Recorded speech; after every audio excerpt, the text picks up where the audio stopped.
Can we call this the meeting to order? Mayella, would you do a roll call, please? Ken Nordick. I'll be here. Doug Fry. Here. John Schmallenberg. Here. Darrell Poling. He told me you would not be here. Lowell Ruffett. Here. Tim Forden. Dave Weigel. Here.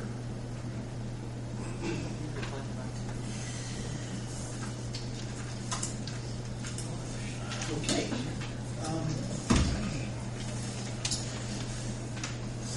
Everybody received the minutes from the May 27th meeting. Anybody have any changes they wish to make to those? If not, could I hear a motion to approve those? So moved. Second. Thank you. If I had a roll call, please. Ken Nordick. Yes. Doug Fry. Yes. John Schmallenberg. Yes. Lowell Ruffett. Yes. Thank you.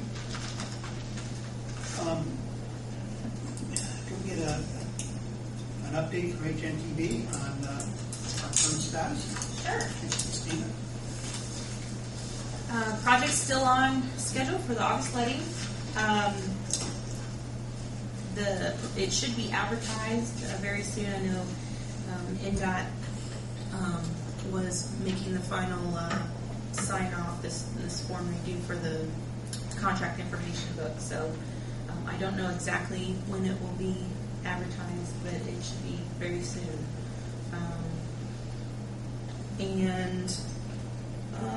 In terms of the utility relocation, Duke was supposed to begin their relocation efforts this week.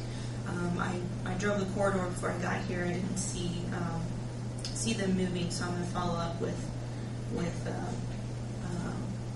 their representative and ask what their schedule is and when they're supposed to be moving those. So. Do you have any questions? There's not a tremendous amount going on right now. We have everything turned in. And My only questions I really have is that I hadn't seen Duke doing anything. Yeah. I'm curious about that. yeah, I agree. But didn't they report that they wasn't going to start till the 5th of July here? Last meeting or something? Or the 2nd of July? June 22nd was. Yeah. It was June 1st. Then they pushed it back to June 22nd, and Boy, I got that in my head. Somebody out there digging at the Swifty. that's Drill hole. that's good. That is, Exactly. I think that's on the roads to do some salt waters. Okay. Okay. Well. Anybody have any questions? All right.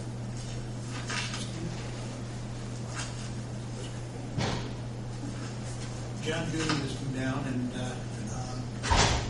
he's got some information on the bonding /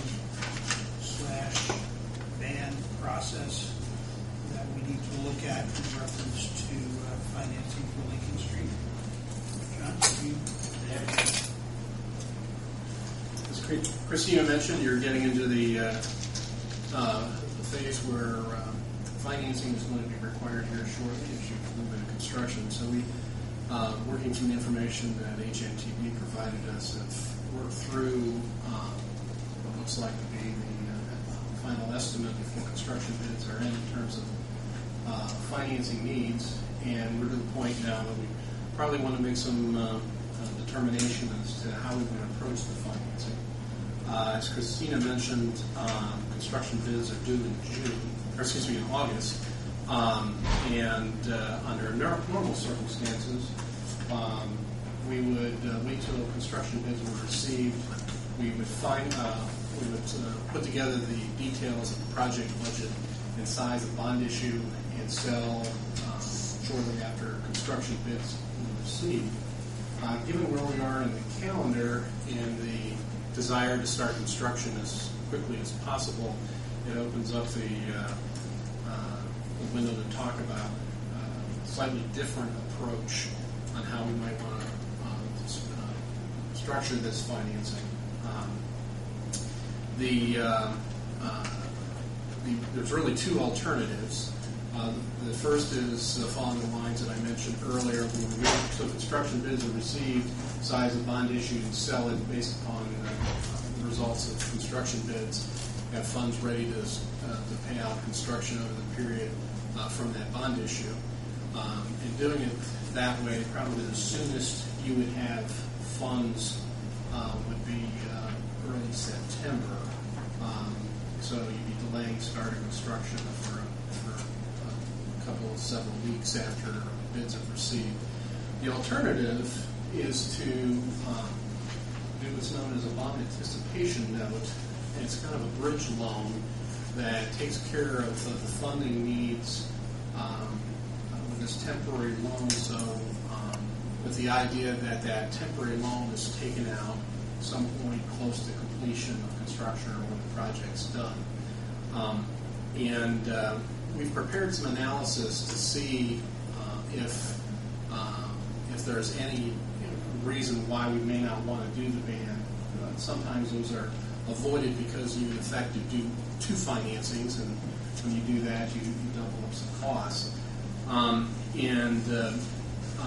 But in this case, one of the advantages of the bond anticipation note is we can actually do that financing before construction bids are received, under that scenario, start construction really very quickly after the bids are received. And given where we are in the construction season, a couple of weeks of additional time may be helpful. What we've done is looked at both those scenarios, and we believe that where we are right now, because of the fact that we're going to have to capitalize some interest with this type of transaction, if we did it with a bond anticipation note, we'd be able to reduce the amount of capitalized interest to the extent that we would actually, that savings would more than offset the estimated additional cost of doing a bond financing and a ban financing. And then under those scenarios, we believe that we can actually reduce the size of the long-term bond issue, not by a lot, but maybe $5,000 or $10,000, reduce the overall interest cost associated with the project, and end up actually borrowing exactly what you need, because the idea would be to do the long-term financing when the project is done or substantially complete, so we wouldn't need to build in additional dollars for contingency, etc. This approach also gives you the opportunity, if you wish to reduce the amount of the long-term borrowing if TIF revenues come in stronger than expected, or if you wanted to apply those funds to the project and actually reduce the amount of the long-term debt. So there's some flexibility in the bond anticipation note approach as well. There is one downside, obviously, and I think we could be protected against that. The analysis that we ran assumes that there isn't going to be a dramatic change in the interest rates from where we are today to next fall when the project should be wrapping up. Interest rates can change and probably will change over the next 12, 15 months. To the extent they get better, obviously delaying locking into the long-term financing is beneficial to the community. If we see interest rates moving up, that can work against you. But with the bond anticipation note, we can move almost at any time and replace that with the bond, so that if we saw interest rates moving up significantly, we'd probably come back and suggest on a more accelerated basis we take that note out and lock into the long-term financing. So what we would recommend here is initiate discussions with a borrower to do a bond anticipation note, be in a position to kind of lock into that in early August, so that we could either close before construction bids are received or shortly thereafter.